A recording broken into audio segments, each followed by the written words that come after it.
Or just make me, there we go. Hi again, So everyone. continue.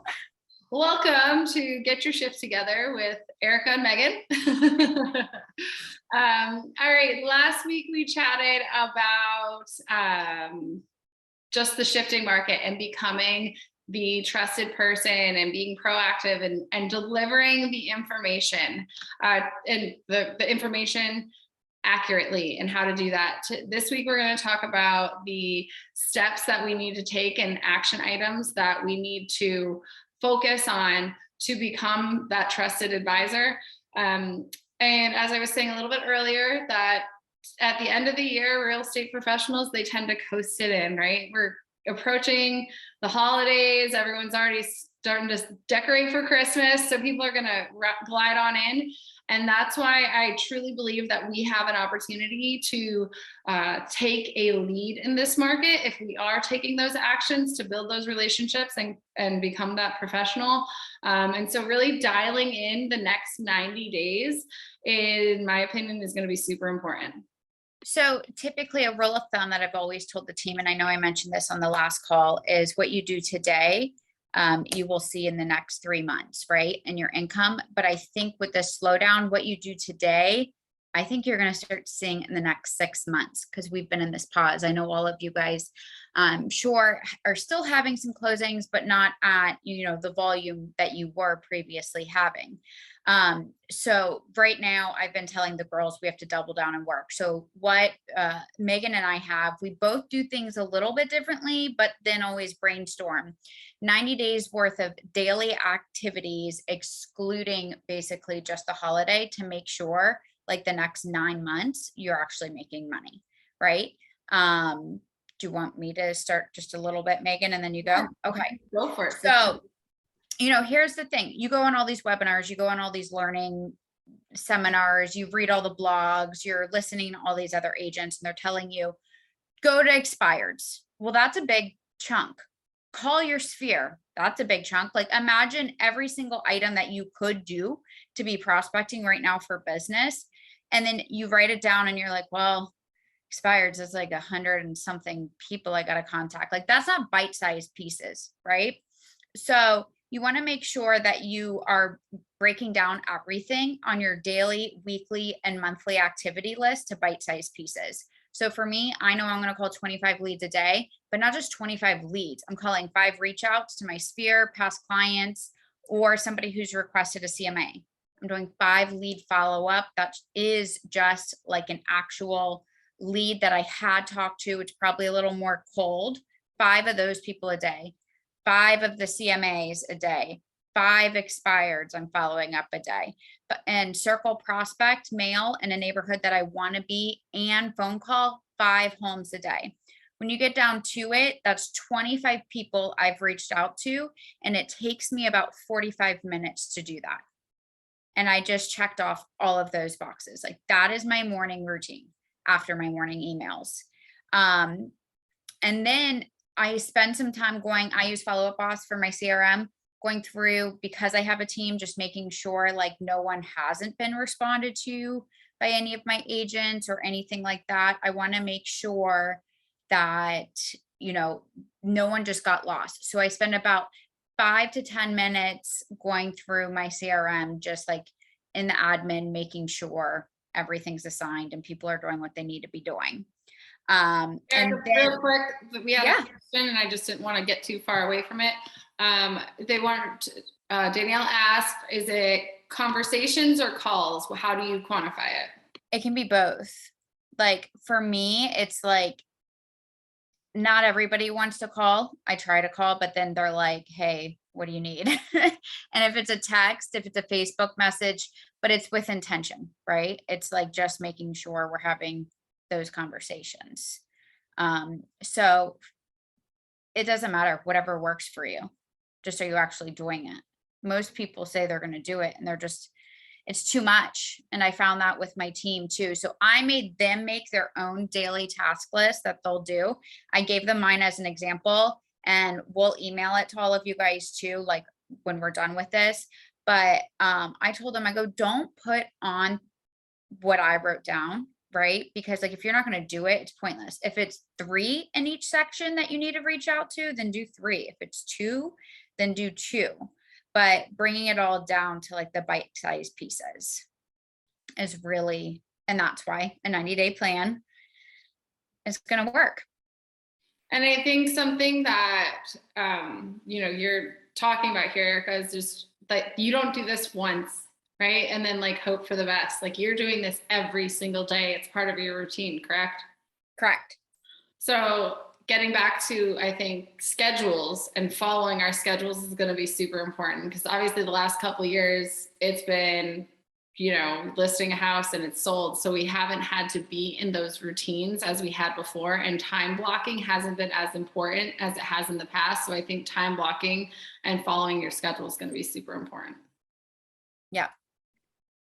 So go ahead, you finish. Okay. Weekly. So that's my daily, and then weekly, why I have it sectioned out into like weekly activities that I can do is just because around listing appointments, maybe around showings, around team meetings or whatever, I want to go when I'm making my schedule Sunday night and make sure I'm like filling in the blanks of like what should be at least something I do one day a week, and fill them all in. So like we talked about last time, trying to be super proactive with our active clients. So I'm setting aside a time, and when I'm talking active clients for myself, I'm talking about my listings. So I'm making sure that's on there, and I'm talking to them typically on Tuesdays or Wednesdays. I have my team meeting. We have listing updates. Now, open houses, I've been trying to get, and we've been, it's part of Megan's thing, open houses. When you guys are like dead right now and you're just sitting in your houses, why not put on some nice makeup and clothes and go sit at a vacant house, even if it's not yours? It could be somebody at your brokerage. It could be a agent friend. It could be during the day. You could literally post that open house an hour before you go do it on MLS and stick out the signs, because if you're able to actually get one buyer in, that's one more than what you're doing just sitting around waiting for the phone to ring. You can still turn on a hotspot if it's vacant and get some other work done in the meantime. There's a reason that builders do that. Builders always have their sales center open during the day because people actually do come, and you could grab neighbors that way. I think it's getting back to that weekday open house when you have nothing else going on. Do it. And it also makes your sellers super happy. But if you don't have listings, go use your agent friends, and agents at the brokers. And then again, like we talked about last week, I'm pulling market data all the time, guys. Pull market data, know what the hell you're talking about. And then I do homeversary cards weekly. That means anybody who bought a house from us, I'm making sure in the past year we have it on the calendar. I set aside, it takes me about like 45 minutes a week to write out homeversary cards. People really like them. And then once a week, I want to make sure, this has been tough for me, especially with travel, but new construction or neighborhood feature. If there's a neighborhood you like, go record a video in front of it. And I want to do that once a week. Erica, can you dive into that, the featured neighborhood a little bit deeper, and what information that you are getting out to people when you're doing that? So I think with like new construction, it's super easy, right? Even if the lots aren't there, they have renderings you can use. Or I'm sorry, even if the houses aren't there and it's just the lot, they have renderings you can use, and they have items like that. You can say, hey, I'm here at Bridgewater today, and this new community is going to be amazing. They're starting at 1.8 million and they're an acre and a half. The smallest home you can get is like 3,500 square feet. The largest one you can get is around 5,500 feet. But why I'm telling you today you need to be looking into this neighborhood is because they haven't even opened up the models yet, and you're going to get a discount right now, and you are going to see these home prices increase, and it's brand new construction. And then you're going to get all the collateral anyways from the sales center. You can write up a post after you make that video. You could put it on YouTube. You can blast it everywhere and make sure you're using proper keywords. Now, we don't have tons of new construction. Like, we have spec homes, and right now, I think we have the most new construction under contract that we've had in a while in my area. We're at the point where they're just going to start tearing down old houses and building new. That's just my type of area.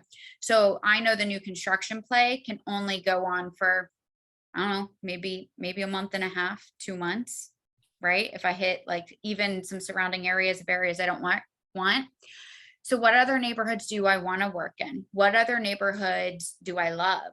What other neighborhoods do I think are good family neighborhoods? What other neighborhoods are walkable or bike riding? Which one's great for like the young 30s working people? Like what neighborhoods, and like subcategorize and feature them and speak to somebody, you know, that may not realize that that's what that neighborhood offers. So something else with the open house, because that's something that historically I have done with Brady, who we run our team, is that doing those new construction videos, the customers will reach out to you regardless to if they're interested in that new construction or not. And so you're coming across just delivering that info. And then also you're building relationships with those builders. So there's been 3 times where our customers have walked into a new construction model and they did not have us with them. But because I have built relationships with these builders, they have called me and said, hey, your customers are here. Are you able to make it in? No. Okay. Well, they said they're yours and I'm going to honor that. And that had been an issue for us as of lately, especially when, you know, if you walk into that, like, please don't walk in without me, no matter what, just always call me, right?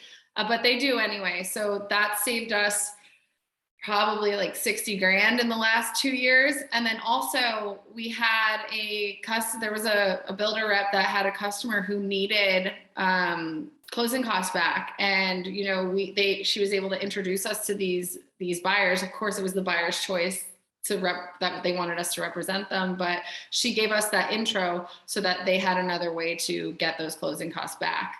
So building those relationships can also bring you back additional income that you might not have had. exactly. Well, that's kind of really how I broke it down, and I'll put that in an email for my task. I know you have more of like an actual tactical 90-day plan that has different activities. Yes. So I have attended multiple real estate events over the last couple weeks, and literally every single one, at least one speaker was driving in the next 90 days. And it was just so funny. I was like, what is this 90-day thing that everybody's on right now? And a lot of them were saying 90 days for the following 9 months. So you put your head down for 90 days, it's going to affect the following 9 months. And I think the reason for that is twofold. One, obviously, like Erica said at the beginning, what we do now is going to affect our income 3 to 6 months from now. So that's one side of it. And two, it's because you're going to create habits. We need to get back from like how we were running our businesses before to getting back to those daily habits that are going to propel us into the future and the stuff that works.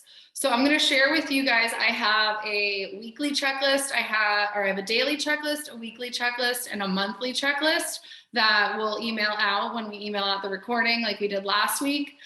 So you'll get Erica's stuff and the checklist that I'm using right now. And then just know that some of the things kind of repeat from, you know, daily. If I have goals for daily, obviously, then I'll have them on the weekly. And I do not aim for perfection. If you aim for perfection, you'll always fall short, right? We're human beings. So I aim for progress every time. And that's important to me. The other thing that's important to me is that I am taking care of Megan. So you'll see in my daily checklist, I have things like get sun on your face, because, you know, the market is hard right now and we are going to be putting in a lot of work. And so I know the things that help me feel better, especially after making calls, after having difficult conversations. I know things that help me. So feel free to change any of that stuff out when you see it, because you know what works best for you. But I'm just going to share a little bit about what I'm doing. So my daily checklist is, the first thing I have is move your body on there.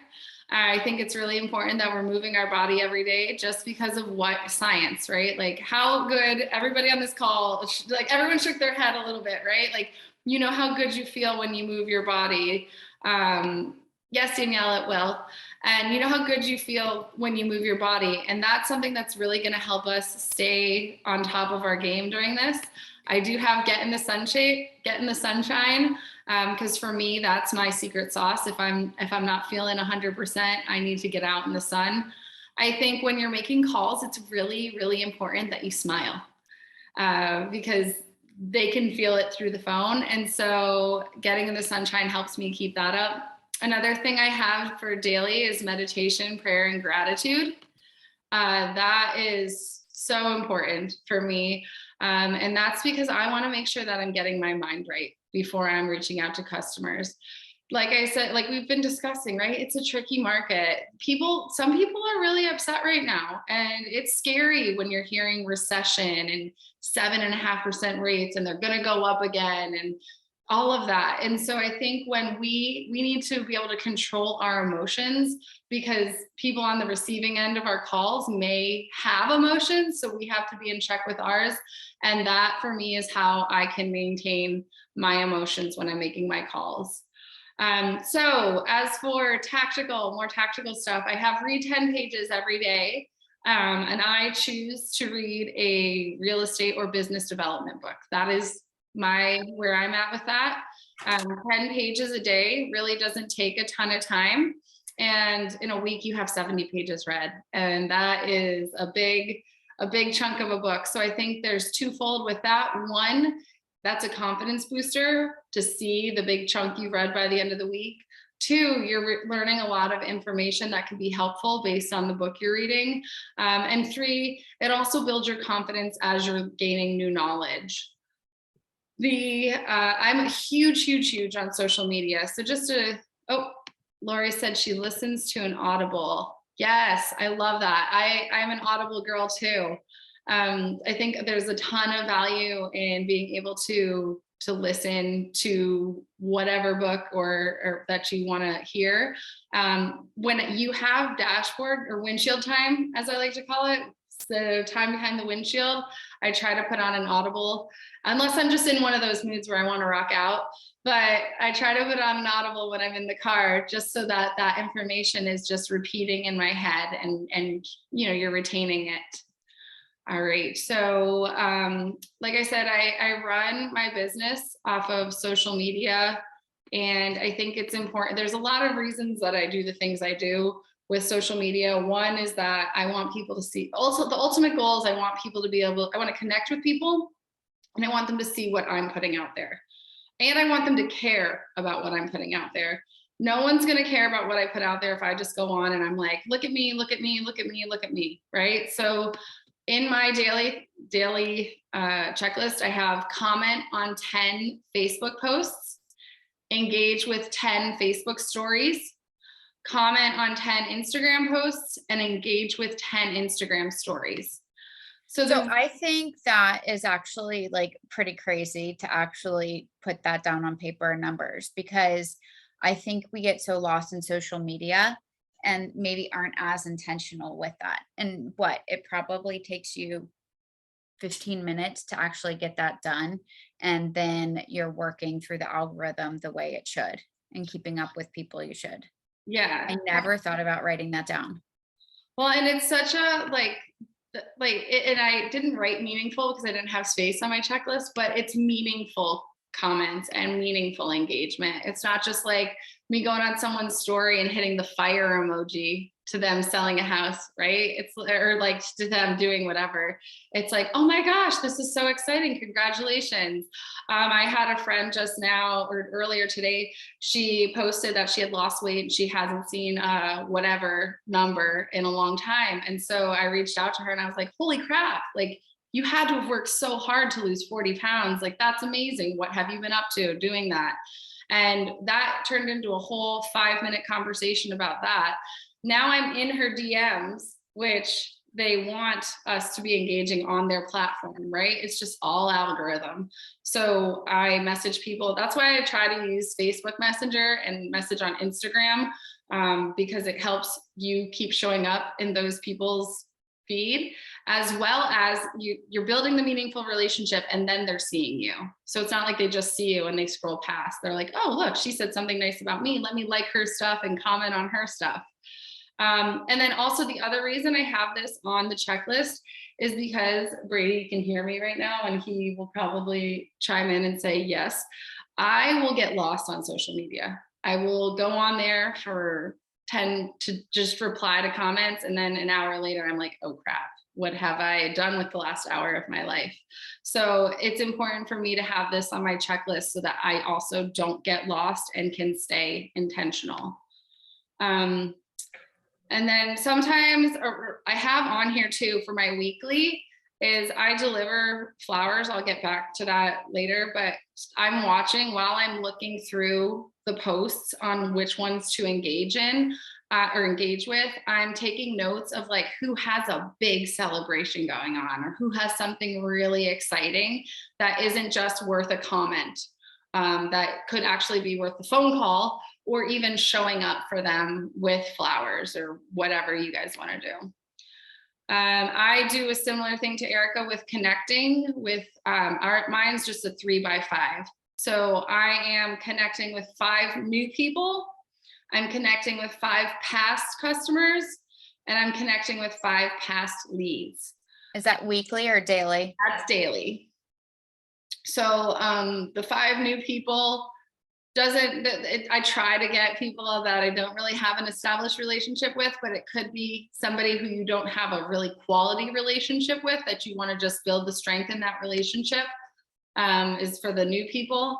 The past customers is just, there's multiple ways that we're able to do that. And I'll touch base a little bit further on that later. But it could be just a, hey, you moved in almost a year ago, how you doing? Or it could be, hey, it could be anything, right? And the 5 past leads, these could be the leads that you have considered dead leads. I think that right now it's a great time to call your dead leads, right? Because you're getting used to having the real estate language conversations that we speak real estate, right? So you're getting used to having those conversations. And these are leads that you might have chalked up to not buying anymore, right? We all have that list somewhere from that open house that we're like, shoot, we probably should call those people. So take the time to make those calls, and Taylor's face. Take the time to make those calls, and just use it as practice, if nothing else. Yeah. Go ahead. That's a really good point. Carrie on my team, I think it was like 2 months ago, she closed on a house and it was a cash buyer, and we don't do Zillow and realtor leads. I think like 3 years ago, I tried it for like 4 months and hated it. Right. But, so 3 months ago, she closed on it. Probably about 45 days before that, she's like, I'm just going in and looking at all of those leads in Zillow. We didn't even have them in our CRM. She picked up the phone and called every single one. And one was a cash buyer and it was like 1.8. That's and awesome. She sold them on a different town. And just by having conversations, she's like, hey, so like 3 years ago we spoke. You probably don't remember me. I'm not that impressionable, is like her like go-to line. She's like, but did you ever find a house yet? And then they talked about the market and she's like, yeah, but right now it's like slow. So tell me about your lifestyle. Like, what do you like to do for activities? And she totally left the house conversation. And I was just like, you totally just converted a 3-year-old dead lead that we never would have opened up. Yeah. And we just did that same thing with, it was only about 6 months old, but it was $1 million lead. And for us, $1 million is high in our market. Our average price point's like 350, 400. And we just brought $1 million lead back to life that ended up pushing up. And I was like, hey, we don't have a ton around $1 million with what you want. She's like, oh, I'll just go up to 1.4. I'm like, oh yeah, just sure, we'll go right up. But that was another lead that I was like, that one lead, the one where you're like, I need to call this person. And then you just kick the can down the road and keep feeling that feeling. So calling them. All right. I am every single day, my goal is to post my face on my stories. And I personally, my technique for this is I have my Instagram page is a creator account. I have it linked to my personal Facebook page. There's going to be other people who tell you different ways to do it. This is the way that I found works best for me. I share directly from my Instagram story to my Facebook story. Some people are repeat audience, but some are not. So that's just the route that if I have to do too much, I'm not going to do it. So to make my life easier, it goes to both. I am very conscious to put my face on that and to share. Sometimes it's about real estate. Sometimes it's me dancing in the car with my son. Sometimes it's me on a walk by the beach. There's a ton of things that you can do to get your face on there. I think it's really important now, especially while we're trying to build trust with people, that they see our faces and they're building that relationship with us. And a little bit of the science behind that is that humans build relationships with when we see each other's faces. So right now, all of us, we consciously know we're on Zoom, right? But our unconscious brain doesn't know that we are on Zoom. So my brain is building the relationship with all of you just like it would if we were sitting in a room. So think about that character in that movie that you love so much. And then when that character died and your heart broke inside a little bit, right? Or you're crying because they died and you're like, oh wait, this isn't even a real person. That is why that's what your brain does. So that's why it's super, super important to get your face out there. I go on my Facebook and I look at birthdays every day. And if I have the person's phone number in my phone, I pick up the phone and call. So if I am close enough to someone that I have their phone number, I call them on their birthday. I don't post on their wall. It gets lost, right? How many birthday messages do you get on your birthday? It gets lost in there. So I pick up the phone and call. If I don't, and I have an established enough relationship with them, I will send them a video message on Facebook to keep that algorithm going. And it's just hey, happy birthday. Hope you're having a great day. Weather's great here. Let me know what you're doing for your birthday. What are you up to? And you can start a conversation by asking them what they're doing for their birthday. And when I call them, I actually sing too. So that's something that you don't necessarily have to do. But it's something that I have a customer who has still never bought a house with us, but they just haven't moved to Florida yet. But I've called him on his birthday every year, and every year he answers it. He goes, hold on, I got to put it on speaker. And so wherever he is, he shares it with everybody. And he always talks about, my realtor sings me happy birthday. So it's something that's super special and super memorable. And I have an absolutely horrible singing voice. So it's not like I'm a good singer. It's all in good fun, right? I strive to write 2 handwritten notes a day. I actually try to write 5, but in this, I'm aiming for progress, not perfection. So I have 2.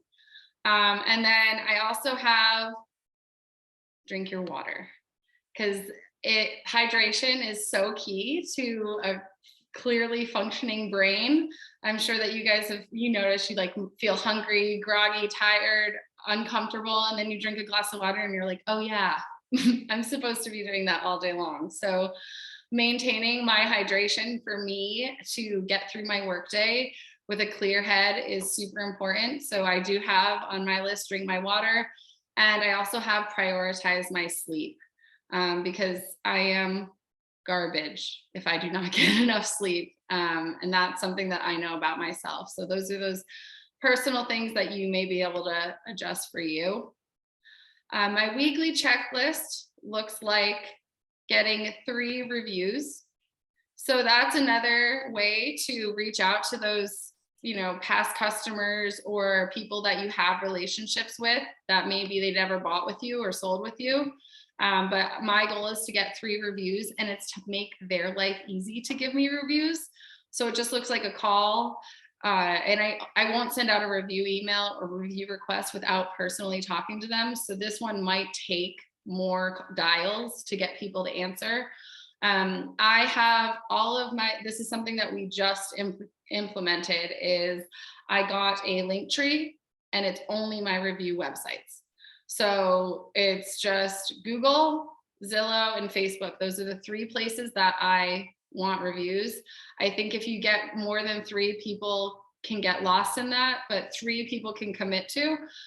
So I just call them up. I say, hey, I have a whole script. I can send you the script about how, small businesses grow with reviews, and word of mouth is the best way to get business. And I just use that script and conversation, and everybody's more than happy to send it over. I let them know, I would appreciate you doing all 3. You can copy and paste them. I'm going to send you one link, and it's going to make your life so easy. All you have to do is click and copy and paste. And 9 times out of 10, they're willing to do that for you. Bonus is I also bought a vanity link on GoDaddy. And so it's just reviewtmft.com. And for me, that's review the Meg and Farrell team. So you can be review your name, whatever.com. And it's so even if I don't have to go and try to find the Linktree link or the Google link or any of those, it's all in one place. So it makes my life easier, and it also makes their life easier. And I also think that everybody at every conference that I've been, or every call I'm at, is talking about getting reviews, because right now it's been so busy, but right now is a really good time to reach back out to those people and just love on them a little bit and get those reviews. I also have Meet with One channel account, and that to me is like a business bringing person.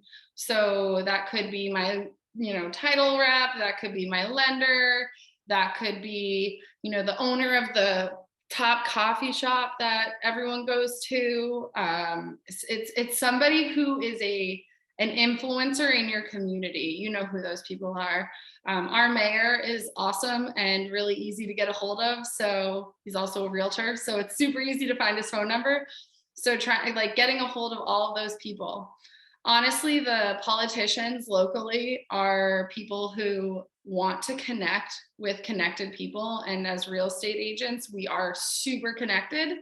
So reaching out to any of those folks and, asking them questions, talking to them, finding out what, they're doing is also a way to become informed as well and be able to deliver information. So there's a ton of different ways you can do that, but it's definitely the influencers in your community that you want to be sitting down with and building those relationships.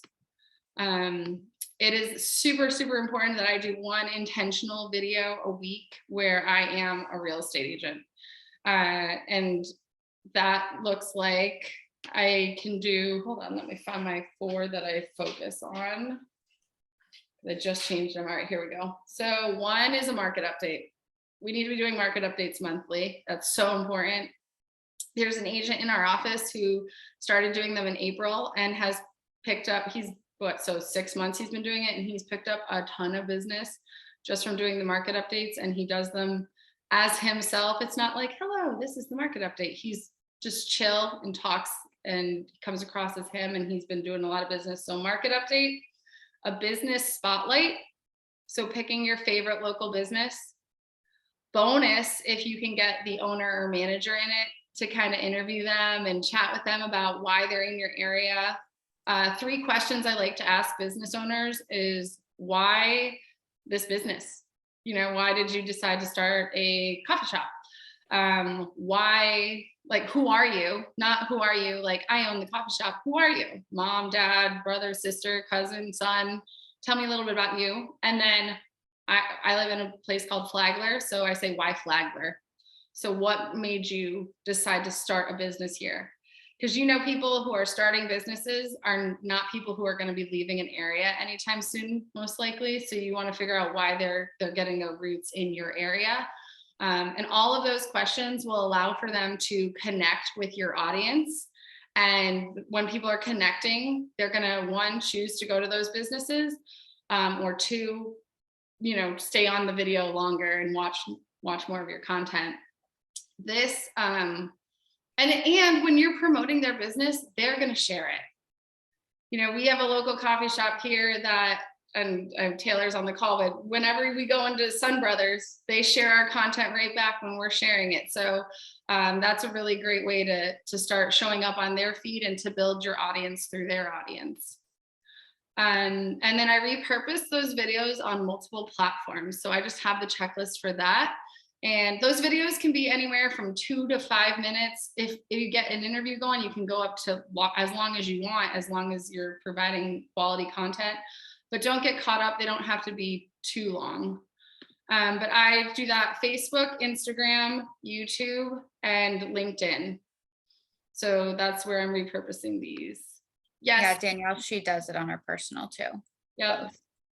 Oh, I jumped ahead. I forgot to mention the other two.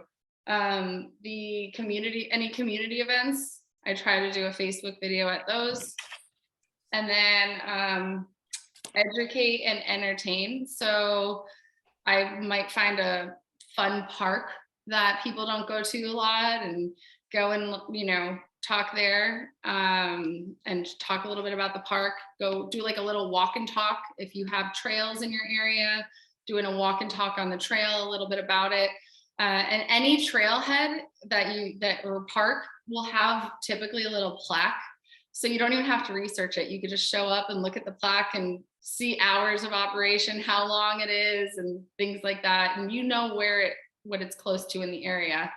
And so it doesn't have to be a huge production, right? It literally could just be like, I did one with an agent in our office last week. Hey, we're over here at Starbucks. We're at the one over by Target on the corner of the street and that street. The reason I like this Starbucks, they have a little sign inside that talks about one of their favorite customers. And here's our Starbucks order. What do you get? It was less than 2 minutes long, and I had people sharing their Starbucks orders. And I even threw in there, or are you one of those Dunkin' Donut weirdos? You know, so you can kind of play with people. I like both, to be fair, but you can play with people while you're coming up with this stuff. I send a weekly email out, and that email has the video embedded, and it takes them back to my business page. The reason that I want them watching the video on my business page is because now I'm showing up in their feed for their social media. So again, always working the algorithm. A shorter video post of local spots. So that could look like a reel on Instagram or Facebook or TikTok. Or it could just be a regular short little video if that's what you want to do. Then on here, I have 10 handwritten notes because I want to do 2 daily, Monday through Friday. I have 1 open house because I want to do 2 open houses a month, but I'm putting that on my weekly checklist so that I'm seeing it and not forgetting and not getting to the last week and being like, oh shoot, I didn't do any. I have 3 lives. This is something that I'm trying to do to push myself out of my comfort zone with lives. Lives are really important for the algorithm too. Facebook wants you to go live. Instagram wants you to go live. People watch lives. So you'll notice when someone else is live, you get it in your feed, right? Like it's the first thing at the top. So I just am trying to play nice in the sandbox with the platforms that I'm working on, and using lives has really been helpful for that. And then I also have learn a new skill on here. And that to me is super vague, I know, but I just want to focus on learning a new skill, no matter what that is. Sometimes it's in my business, sometimes it's not, but it's just a way that I want to keep moving forward, and I keep that top of mind. And then the monthly checklist has just, 2 open houses. It really just takes everything that I have done in the weeks and the daily, and it summarizes it to make sure that I'm able to look back. If I miss a week of something, I'm able to look at the month and be like, okay, where do I need to make this up? So it just is a way that helps me keep everything in check. And I have, letter of the heart. So if you're doing mailers, I would have that in monthly too, to be sending out, your farming mailer, which I know, Erica, you are a rock star on. So yeah, so this is like a good segue because we just like both listed off a whole bunch of things. And I want to say, like, I have staff. I have an operations/marketing manager that handles all of our mailers. I have an executive assistant slash showing assistant that helps with like bundling mailers and things like that. So there's a lot of items that aren't on my task list that I've taken off and they're on other people's. When we send this email, I'm going to send you guys just like mine. But here's what I'm going to say. When you look at this, you're like, that's a lot of shit they're doing. Like, that's a lot. But it didn't become like this huge list. Before, I couldn't manage all of this without the help that I have doing those other things. So my biggest tip is the daily list. When you guys get this, do it. Do the daily list. The weekly list is, I like to say optional. It's not optional on my team, but those are like, as you maybe should be taking those as recommendations or things to start, but not all of them. Because again, as I started this whole thing, you won't do all of it. It has to be habit forming. You have to become so good and so consistent at one of them before you keep adding on another. So prospecting in the AM, it's a must. You always say you're going to get to it in the afternoon. The greatest teams out there will tell you, especially if they're in office teams from 9 a.m. to 11 a.m. And it's because they're prospecting. And then after, they're doing the other activities. Now, when you look at these other weekly activities, it could seem like a lot, like the market update. Well, you're shooting a market update or real estate advice once a week, but you should be able to do that because you should be pulling market data weekly to be able to do your job and advise your clients, right? So literally after you research it, you open up your phone and you record it. It doesn't have to be a true market update. It could be just actual advice or what you just read and are seeing in your local market. I understand the national news is telling you this, but I just reviewed these numbers and here's what we got going on right now. But that market update / real estate advice, that goes in your newsletter, right? That goes in your email blast now. So you already did a part of that. If you go do a local highlight of a business, a restaurant, a store, or whatever, you shoot that for community content, that goes in your email list, right? So it seems like, oh my God, now we're doing weekly emails on top of it. Well, no, it's all the stuff you've been doing all week. You're just going to throw it in one spot, right? You're going to make sure you distribute it. Like, why would you go shoot a video and not post it everywhere? Why would you go shoot it and not put it out to your clients? And like, if you don't have an email newsletter, that market update real estate advice should go out to all your current and past clients as just an email of like, hey, here's what's going on, and send them the link to the video if you don't have like a MailChimp or one of those. You will build, once you start seeing that these activities work and make you money, you start to prioritize them, right? We started again pet of the week. I'm only doing one a month. And because there's 4 girls that are able to go shoot videos, each of us are doing one a month, but it'll look like we have a pet of the week. We're choosing weekly in our email newsletter, a favorite home. It doesn't have to be our listing. What was our favorite home that was just listed, right? And that's the structure. Oh, and then if we have any open houses, those are going in the newsletter. And if there's any fun events that we know about, we don't spend a whole bunch of time researching in our area, those go in our newsletter. But it all came from the activities we should be doing to move our business forward and just put it together. So, but when you break it down and itemize it, it looks very, very, very overwhelming. You guys could just choose 2 things to put in your newsletter. And the first one I would advise is a market update or real estate advice video. Because right now, you need to break the noise of the national media and the national news, and you need to be telling people what's going on locally in our market. And if you don't know how to do that, then you got a lot of studying to do right now because we're advisors, so that would be the first thing. And what a great way to reach out to all of your leads. If you're like, what do I say when I reach out to these leads?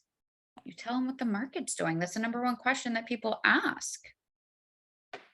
And I think too, a lot of times when, especially getting new leads, and I have 2 open houses a month on mine.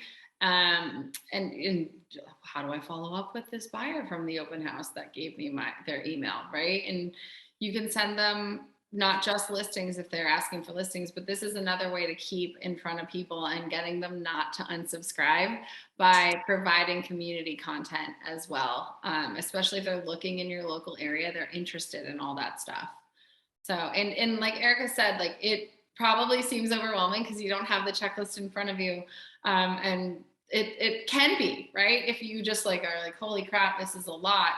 But if you take a minute to break it down and do what works for you. Like I said, I strive for progress, not perfection. That is literally my goal, is just to get a little bit better every day. And if I hit 4 people or 3 people a day for past customers, I'm not going to beat myself up over that because I took the effort to do it. And so these are all confidence building things. And like Erica said, you can consistently build on it, which is why it's 90 days, so taking the 90 days. And also you can see what works for you. Maybe there's something that doesn't work that we discussed today that's not working for you. You don't have to keep doing something if it doesn't work, but also don't quit on things in a short period of time too. So can I go into a little mindset? Does anyone have questions about that I stuff? was gonna say, because we only have like 10 open, let's open up for questions real quick and then give us your mindset. You guys can just unmute yourself, raise your hand, whichever. I have something to add to the checklist part. When you look at a checklist and it looks intimidating, I read a book, if you haven't read it, Atomic Habits, because a lot of these things can be done simultaneously. Like some tasks don't require 100% focus. Like you could listen to an audiobook and do your market research. Like you can do them in tandem. So you don't have to time block for every single one of them. It's the habit stacking. And that's helped me a lot get through all of my checklists. Thank you. That's a good point. I think to add on to that too, in my previous career, I was in the fitness industry. So people would always ask me, well, how do you work out every day? Like, how did you make that a habit? And I would tell them, do it for 21 days and then it becomes a part of your day. So now that is a consistent part of my day all the time, no matter what. It's like brushing my teeth. So it's nice to hear your lists, thank you, and know that, keeping consistent with it will make it an eventual habit, because I think sometimes it's daunting. Doing a video can be daunting, and it's great to hear that it can just, build on itself. Yeah, and thanks for adding that in. It's 21 days is the magic number to create a habit. But I think just keep in mind it's that progress, right? Progress, not perfection. Don't beat yourself up if it doesn't work out. And if you're nervous about making calls about the market, that's when you dig into those dead leads, those old leads, and use those calls to build your confidence to get out of your own way of pushing send, because those calls are going to be a lot easier than calling maybe a friend and when you're unsure. Oh yay, Ashley. Every no or like hang up or whatever is just getting it out of the way so you can get to the yes quicker, right? Like as well as like qualifying leads and like figuring out where leads are, you also want, like, if people don't want anything to do with you, like you want to unqualify them. Like you want them out of your database. Like you want to not be wasting time on those people. It's because we do have limited time. So it's building the muscle. Yeah. And that's also why I love video so much, because the people who see me on video and don't like me on video, they're not going to call me to drive them around to houses or to come over and list their house if they realize online they don't like me. So I think video also is a really good, eliminator. So I have a question for everyone, if anybody could answer it. Is there something that you have done in the last 30 to 60 days that has moved your business forward or created a great opportunity of leads for you? I'm calling Alicia if she All doesn't. right. So Grace and I actually went door knocking. We have some buyers. And we also. it's been a long time. If there is a seller that has. Sorry. Okay. But we actually went door knocking. This is actually this little flyer that we did, but we didn't make it about us. We actually put a picture of the family and we had our buyer share their story. And so we spent literally 8 hours in one day. We ended up with 7. We had people bring us in for a tour. I actually have an appointment in 20 minutes with one of the houses. I mean, these are like, you know, $1.5 million to $4.5 million houses. It was so scary, but it felt so damn good. We were like, yeah, we're going to start doing this every month. So that was pretty cool to really just make it about the family. That's awesome. Yeah. All right, Lori had something too. Hey, everybody. I'm in Vero Beach, Florida, and I have been hitting the Zillow for sale by owners.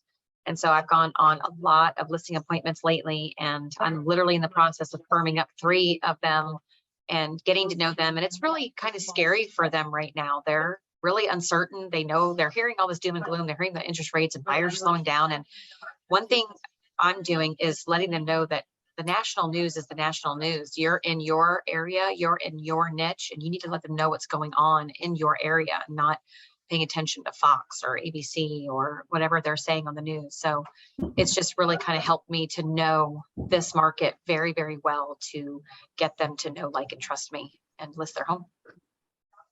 That's awesome. How are you starting those conversations? Basically that I do not like to say that I have a buyer and just to get in the door. So I just say that I do work with a lot of buyers, and they are looking for homes similar to yours. I don't know what it looks like. I don't know, but I'd love the opportunity to come in and do a virtual tour. And when I get there, then they just start asking questions. It's just inevitable that they ask. And of course, commission's always a big talk. And I've got a lady that I've been working with since June. She was a sale by owner from back in June, and she's in the process of signing her listing paperwork right now. She's texting me, asking me questions about the personal property inventory. So sometimes it takes a little while, but if you understand their concerns, it helps them to feel like they can trust you. At least that's how it is for me.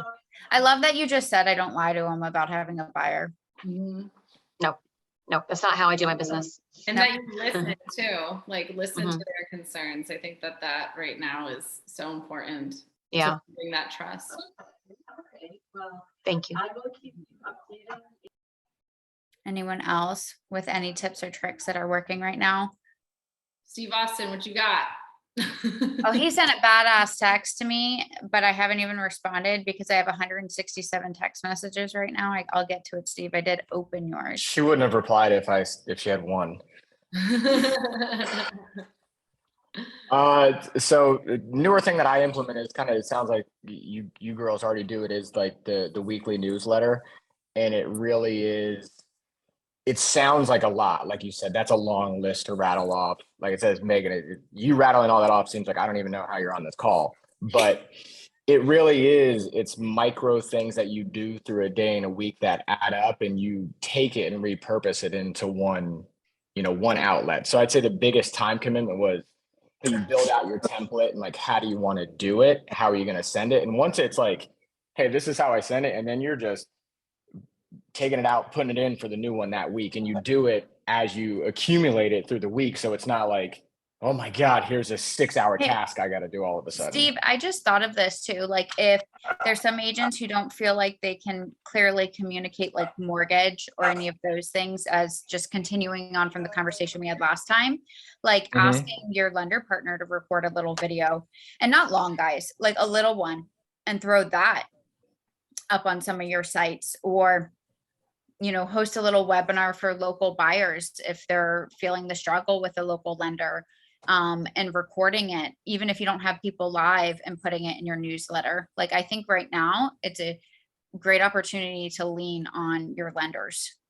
Yeah, for sure. And same thing, right? Like I do. So my market update I do is purely about rates and Okay. what's paying attention to moving that for us. I don't like talking about what's moving the real estate market because I don't like, I'm not going to pretend I'm out there like checking comps and really know what neighborhoods are. Like sometimes I talk to realtors and they tell me like a street name. I'm like, I don't know, like tell me what building's next to it. Like I probably know that better, you know, especially in the town. Like because it's not what I'm out studying, right? So I like putting in a video like that. I would rather sit down with Erica or have Erica send a video and add that in because it's like, this is a real expert advice in what that part of the market is. And then as far as like platform, how I'm sending it, I personally use BombBomb is a software. I've had it for a couple of years and like I use it poorly overall. And this is actually kind of it's a good resource for it because it's really built at, you can build a template. It's easy to upload videos. It's not like HTML complicated, that you can make a template and it's really kind of like very user friendly.